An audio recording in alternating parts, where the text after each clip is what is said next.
On today's show, the Cleveland Cavaliers, winners of 3 straight, just beat the Denver Nuggets despite being down several of their best players. Let's dive into it. You are Locked On Cavs, your daily Cleveland Cavaliers podcast.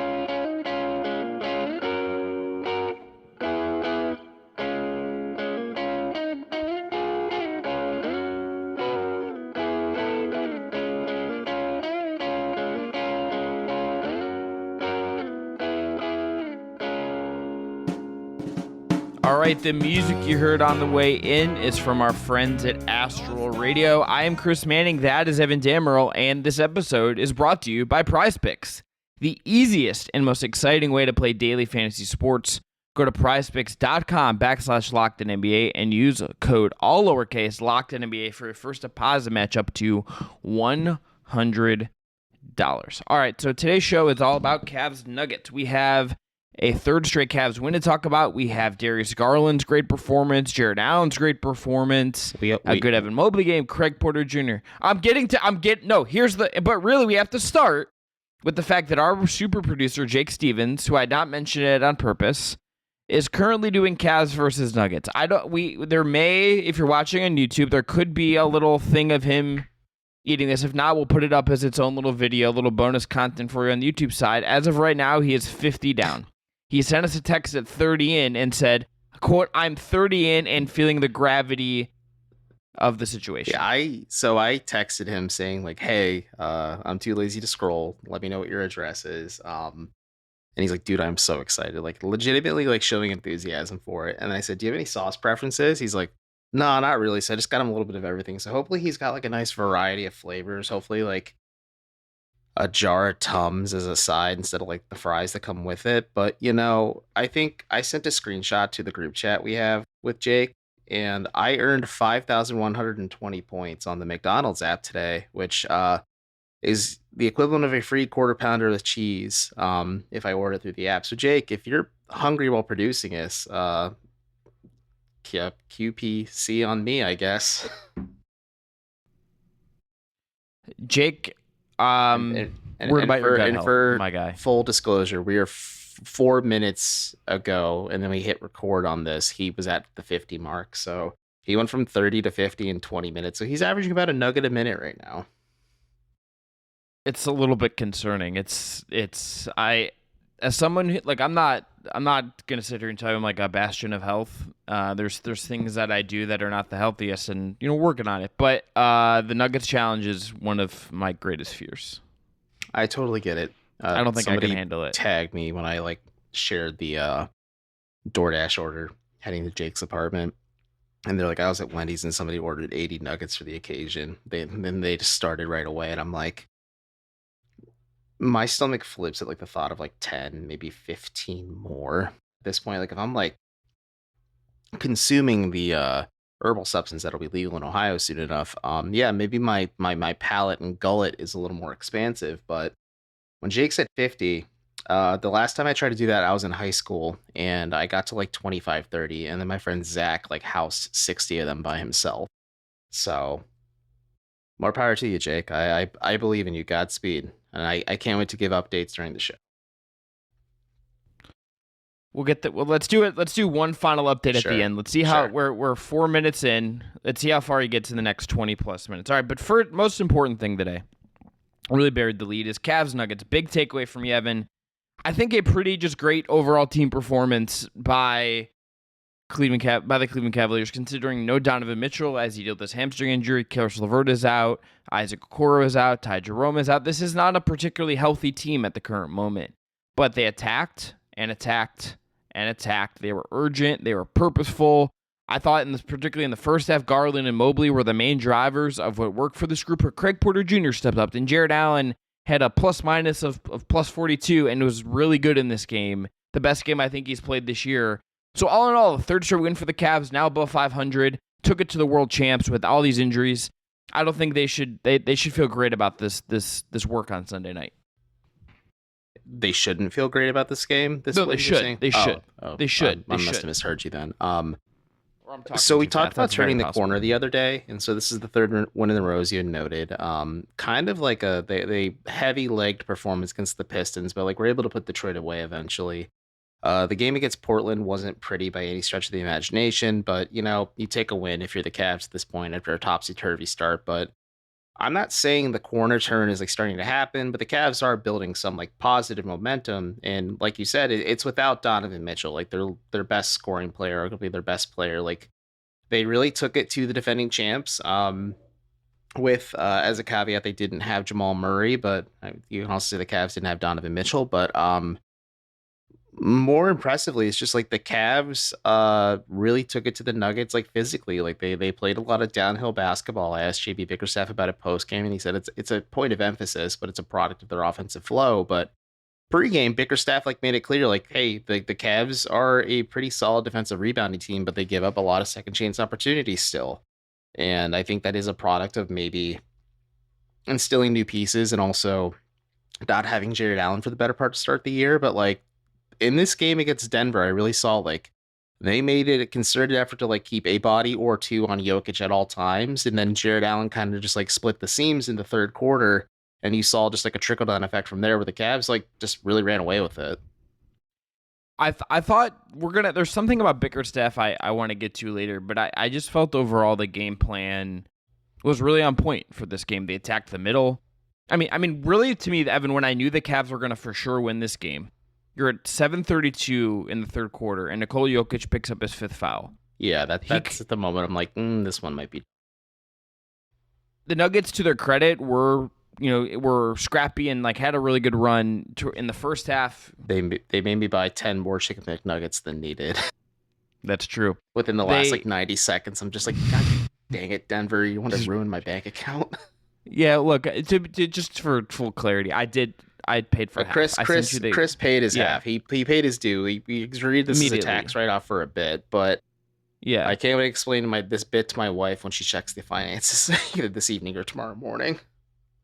Yeah, I don't have to worry about that. It's great. But it's my account and I have to worry about it, I guess. But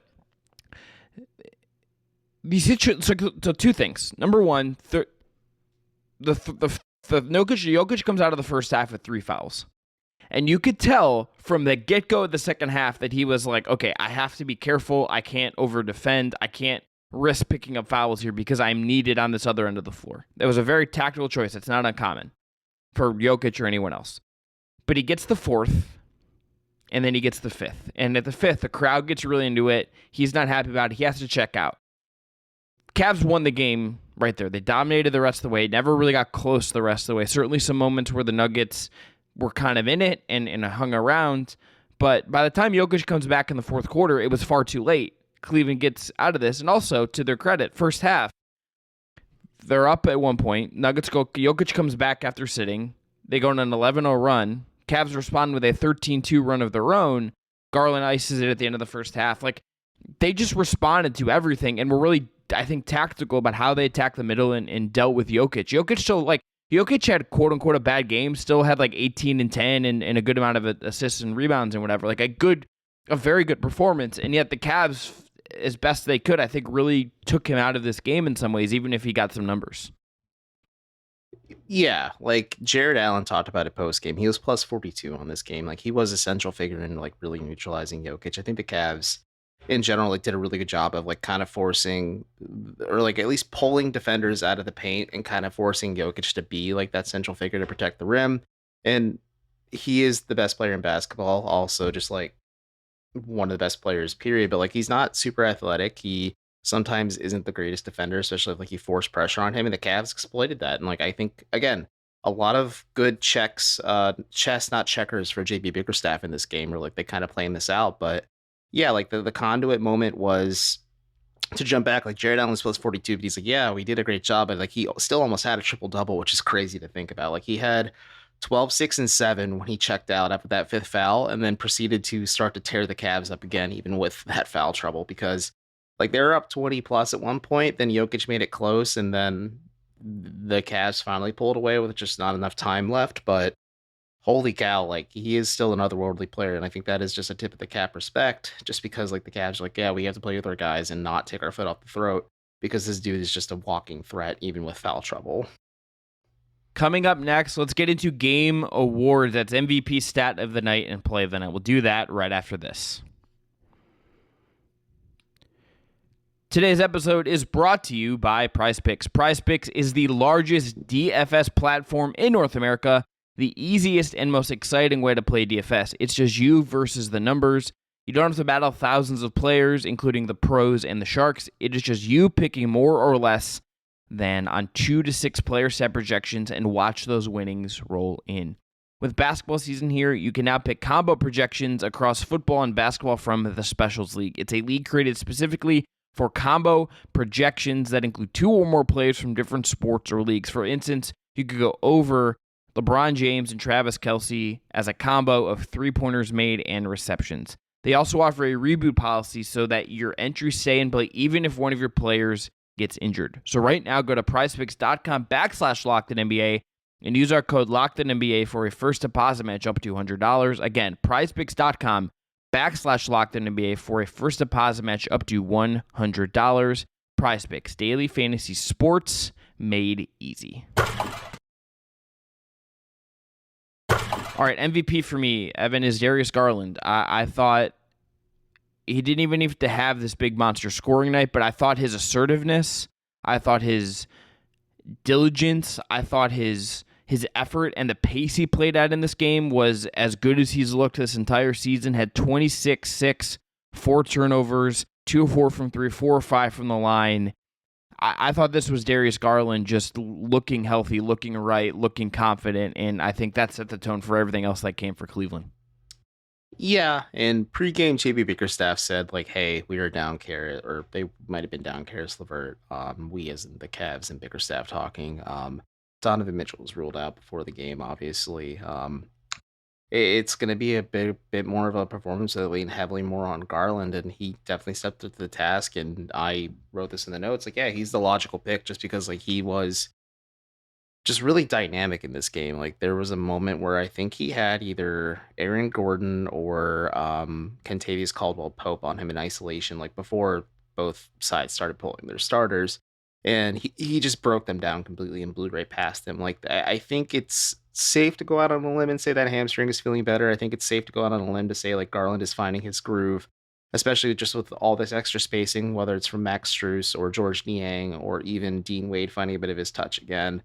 And it's really fun to watch him just really be the maestro of this offense. And it really does crystallize the fact that, like, yeah, Craig Porter Jr. has emerged over these last 2 games, but, like, the Cavs really do need a point guard at times to kind of set the table for them offensively. And obviously Garland's the Ferrari for this, the engine for this Ferrari, but, like, that's just also kind of the expectation you need from your franchise point guard some of these nights too. Who's your MVP? Jared Allen, just because he didn't have a great first half. We can talk about plus minus. It's funny, Bickerstaff said that, like, plus minus is only used by agents when it comes to contract negotiations, but a plus 42 is impressive in of itself. But, like, the fact that he kind of had, or not kind of, he did have Nikola Jokic just kind of in hell in the third quarter. Like, you could see, like, the frustration boil over there, and you're like, yep, like you said, like, when he picked up that 5th foul, I'm like, all right, the Cavs have this one in the bag. And I'm kind of surprised to say the Cavs have this one in the bag against the defending champs, who were, at least in my eyes, heading into this game, the heavy favorite, just because of the Cavs are just missing so much firepower offensively. But for whatever it is, like, the Cavs with Jared Allen have found, like, a bit of a foil to whatever Nikola Jokic is, because they've done this in the past to him as well. But, like, this game is just a great example of it.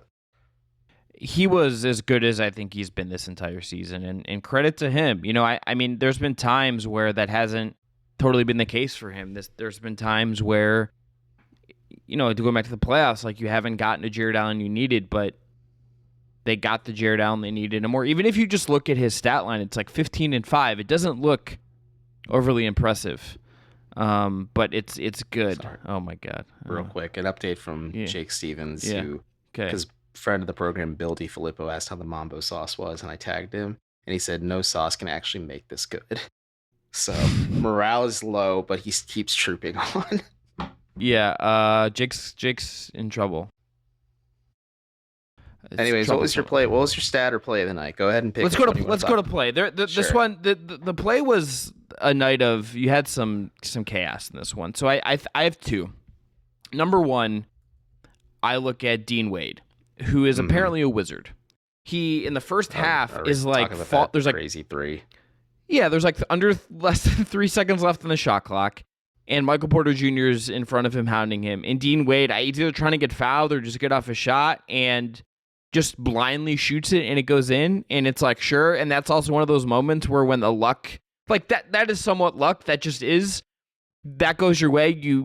I feel like you have a better chance than not of winning an NBA basketball game. The second one is Craig Porter Jr. in the second half, in the third quarter.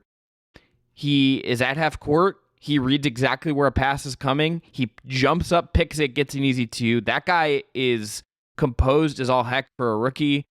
He said twice he said it to Serena Winters on the court after the game, and then in the post-game media session he mentioned that he's played 5 years in college, so he's seen it all. And you feel a 23-year-old who came into this league pretty prepared and knows how to do stuff. And that guy has straight-up skills, has composure. So it's those two plays for me. They're obviously very different energies. The Dean Wade one remains just maybe the most chaotic thing I've seen a Cavs player do this year, but it went in, and that happens. I mean, the fun, crazy plays are sometimes always the best ones. Like the Max Strus dunk against Detroit the other night, or his dunk against the Blazers, like stole the show. But like there's a small moment. But for me, like, yeah, it's the Wade three, or that I didn't write it down, but like I was thinking about it, like, yeah, that he intercepted Michael Porter Jr., who's like just throwing ahead on the fast break.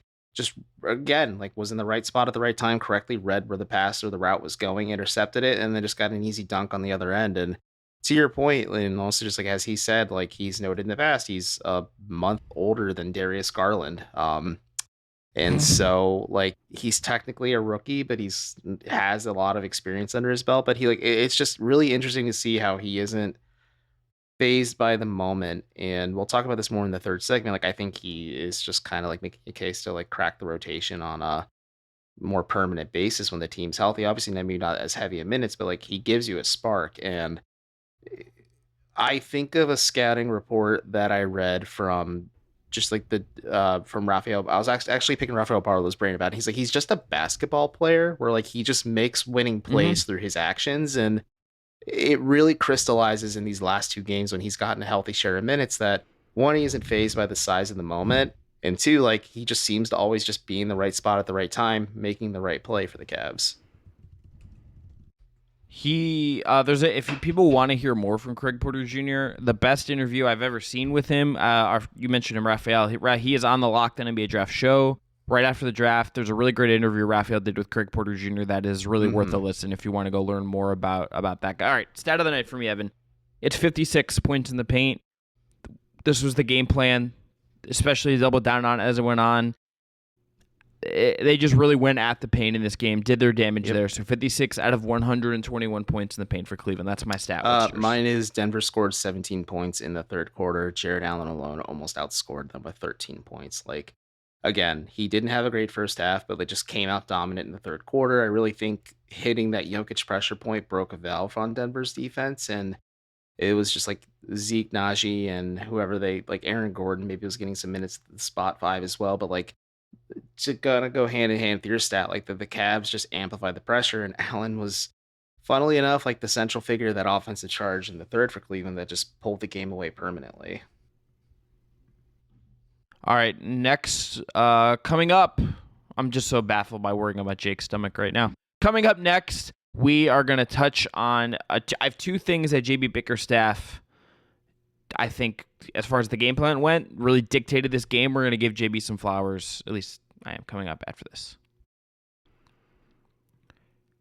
Today's episode is brought to you by our friends at FanDuel, the official sportsbook of Locked On. Score early this NFL season with FanDuel, America's #1 sportsbook. Right now, new customers get $150 in bonus bets with any winning $5 moneyline bet. That's $150 if your team wins. If you've been thinking about joining FanDuel, there's no better time to get in on the action. The app is so easy to use. There's a wide range of betting options, including spreads, player props, over-unders, and more. So visit FanDuel.com/LockedOn and kick off the NFL season. That's FanDuel, official partner of the NFL. And remember, that's the official sportsbook of Locked On.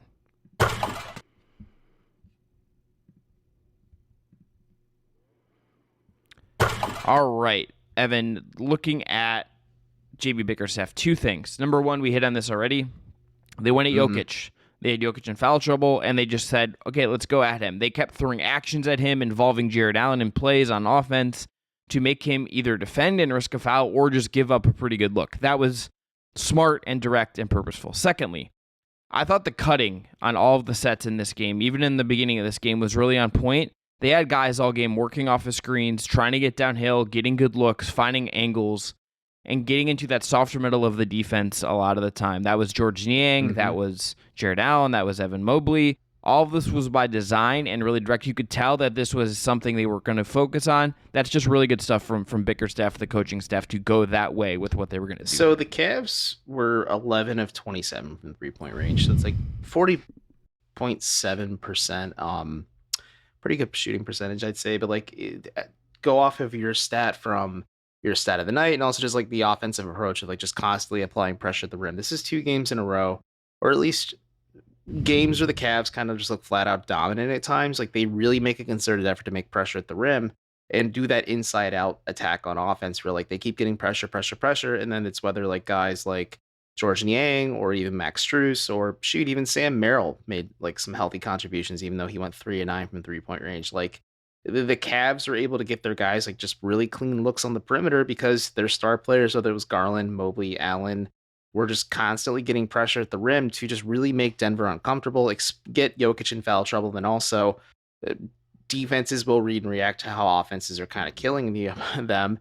And so they started reacting to the paint, and then you saw guys like the offseason additions just really make that impact and difference the Cavs were hoping for. And I kind of talked to Bickerstaff about this postgame where I'm like, it's just like a product of the system. And he said, like, we never really want to be a team that becomes dependent on our 3-point shot. So like an example is just like whenever the James Harden Rockets took like a bazillion 3-pointers per game or something like that. Like, it's never going to be like that because sometimes it won't fall. But I think this is just a really good way for the Cavs to just find a rhythm and cadence, and then also allow these role players or guys that they maybe brought in, because I think Strus is a bit of a plus role player, to really just make a high level impact in this game. And yeah, like you said, like, Bickerstaff deserves his flowers for this one. He and his coaching staff definitely prepared for this. Again, I think not having Jamal Murray out there for Denver does make a world's of difference, because Jokic is kind of the head of the snake and it's easier to cut it off, especially when you get him in foul trouble. But yeah, Bickerstaff and his coaching staff had a really good approach and plan to this game. A couple other things from this game. Craig Porter Jr. Awesome. I mean, he was awesome. This guy just looks like Evan, a real backup point guard. Like, he looks like someone that you should just give minutes to, and maybe you have to do some chicanery to get him like on the actual 50-man roster at some point. Like, that's how good he has been to start. He's been exactly, I think, what they've needed in these spot minutes. And I like, sorry to the Cleveland Charge. I got to put $1 in the jar now because I said Canton. But like, Mike Garrity and that whole coaching staff, like, they may never see him. Like they're gonna get Imani Bates. They're getting Isaiah Mobley. They're gonna get Sharif Cooper. All those guys. Like, I think Craig Porter just like might be an NBA player. That just might be who he is. So we talked about it after the Pistons game. Where like I said at the time he's too good for the G League, and I think I stand by that stance. Where like, he clearly gives you something of value, and he admitted post game like he didn't expect him to have like a career night. I mean, shoot. 13 games into the Cavs season, he expected to spend a lot of time at the Charge, learning under Garrity, and just getting a lion's share of minutes down there. But circumstances played in his favor, and I think he has made like 2 strong games in a row. And like, I think he's just kind of popped every time he's gotten like legitimate minutes for the Cavs. You're like, okay, I think you can milk as much as you can out of this 2-way contract, keep that last roster spot open in the event maybe there's a trade or whatever. But once the trade deadline comes and passes, or when his 2-way contract is up, like, if you're the Cavs, you do some rotation maneuvering like on the back end, like whether that's you're cutting back some of like Karis LeVert's or Isaac Okoro, or you just expand the rotation entirely. Like, you go from 8 or 9 players, like 10 dudes on a solid night. And like you find minutes for Craig Porter Jr. because he is effective with the ball in his hands. I think the two guard lineup between him and Garland was actually pretty fun to watch. Like I think a little bit of like that defensive pressure Porter provides. And I talked about this after the Pistons game, but like he reminds me of Rubio when Rubio was like having that bananas season when he first came to Cleveland. Where like even though he's 6'1", 180, like Craig Porter Jr. plays bigger than what he is positionally, where like he can guard ones, twos, sometimes threes. Obviously don't want to like give him the full trial by fire at that point yet, but yeah, it's nice to see that maybe that this flower is blossoming earlier for the Cavs and that they actually have something worthwhile, because it's something that they've needed for a long time. It's just like a reliable backup point guard behind Garland that's young, and they may have it on their hands in a UDFA that maybe some teams are possibly kicking themselves over not trying to sign quicker. That's going to be it for this episode of Locked On Cavs. A final update from Jake Stevens. Last text we got from he is at 60 and has said, quote, "I don't know how much more I can take," and he forgot the E in more. He may have died from a sodium overload, or I mean, hey, like the Nuggets get a halftime period. I think Jake does too, but like at the pace he's at, like he is at least outscored Denver in the second half. So should we have sent him a Sprite? Should we have like got him a Sprite with this, or like some kind of drink? I asked him like, dude, what do you want? He's just like, nuggets. I'm like, you sure? He's like, yeah, I'm good. I'm like, all right. I'm sure like the DoorDash driver was just like, there's so much chicken in this bag. And I'm sure there's just like a separate bag for the sauces we put in there. But Jake, if you're filming the play-by-play, folks, I hope you're enjoying this. If it's super gross, we may not upload it just because, we want to keep our advertising. But we salute Jake Stevens, and we thank you all for joining us on this Monday's episode of Locked On Cavs, the number one Cleveland Cavaliers podcast. And we also don't offer health insurance, Jake. Bye. This has been Locked On Cavs for Monday, November 20th. I'm Chris Manning. That's Evan Dammarell. Back at you Tuesday ahead of Cavs 76ers, an NBA Cup game, and a game for Cleveland against one of the best teams in the league so far this year, a team that just straight up is really good, and it's going to be a big test for them on the road and a big week overall for Cleveland. We'll have that all covered this week. Have a great Monday, everyone. Don't eat too many chicken nuggets.